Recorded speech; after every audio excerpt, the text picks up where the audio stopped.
This video is going to cover the topic of finding the percent increase and or decrease. Be sure the date and topic are at the top of the page. The essential question guiding this video is how can we use proportions to calculate the percent increase and decrease of a value? Last year we did a lot of work with percentages so that we know from that work that percentages are just a ratio. And that ratio is one that has been scaled either up or down to be out of a total of 100.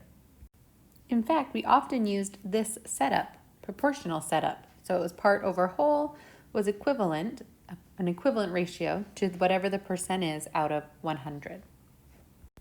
So for example, if we needed to know what 20% of 50 is, we could potentially set it up with our proportion, and we know that we're trying to figure out what part out of 50 is equivalent to 20% always out of 100. And with that setup, we have a couple choices of how we could proceed, but maybe you would notice that this was something that was multiplied by a half. So we would do the same thing on the top to keep it proportional, and so our answer would have been 10. And as long as we had 3 out of the 4 pieces in these two proportions or in these two ratios, we were able to figure out the fourth, right? And we always know at least one of them. We always know there's a 100 there on the bottom. So in this case, right, if you answer 13 out of 20 test questions correctly, we could still set this up knowing 3 out of the 4. We always know that our percent's out of 100. This time we don't know the percent, but we know that we got the part 13 correct out of the whole total of 20. And once again, we could use that scale factor.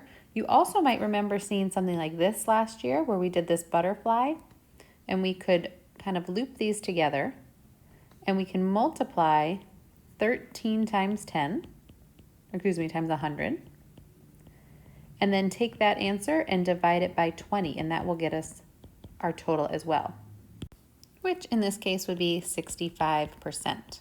So the answer here would be 65% on that test. So that's kind of what we did last year. We're going to add on to that for this year.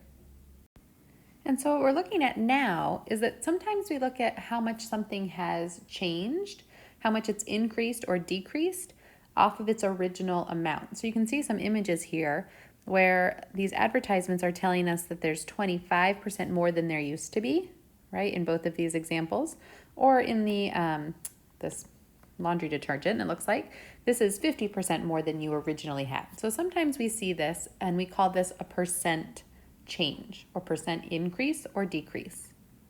And it means we're seeing how much it's changed relative to its original amount.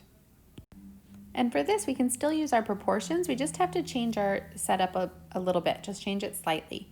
So I still have my percent over 100. That doesn't change. But instead of saying part and whole, I'm going to go ahead and write here that this is the change, how much it's changed out of its original amount. And we'll kind of look at that through some examples. But that's the way we would set up the proportions to look at percent change. Let's use COVID cases as an example here. So if the number of cases was 10 yesterday and today there were 25, we might be asked or might be wondering what the percent increase was, or that might be something you would hear as people were talking about this.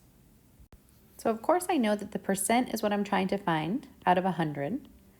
And now I'm going to look at what I need to know here. I know the original number yesterday that I'm comparing it to was 10. And then there were 25 the next day.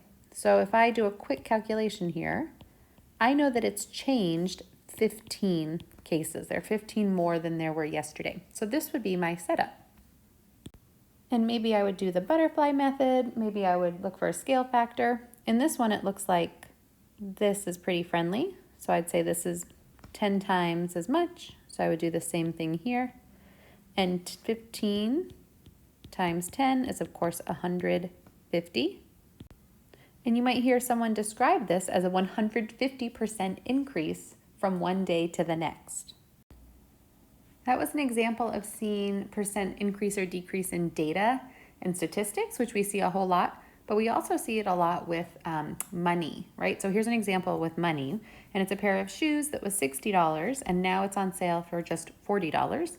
The question you might wonder is what the percent increase is, or excuse me, decrease in this case, in the price of the shoes, right? So what percent are you saving by buying them on sale?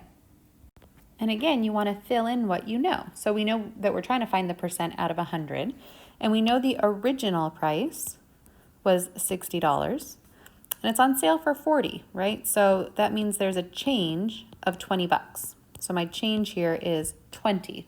It's a change of $20 out of an original price of 60. And this time it's a little bit harder for me to just scale it, right? I don't necessarily see what I can multiply 60 by. So I might use my butterfly method here for this one. So I would do my 20 times 100, and that would get me 2,000. And then I would take my 2,000 and divide it by my remaining value of 60.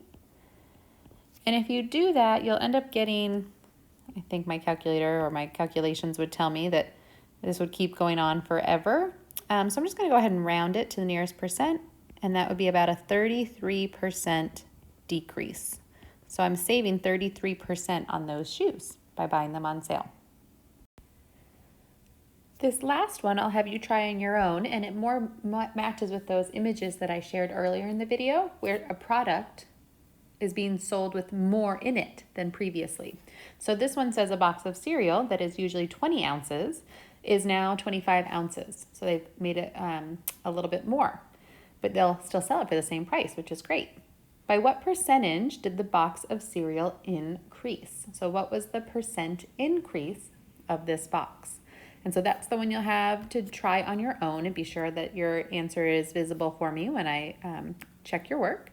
And remember that the essential question of this video was, how can we use proportions to calculate the percentage increase or decrease of a value? So hopefully you'll kind of have a reference back from last year that you can think about with percentages and see how you can make that now work for percent increase and decrease.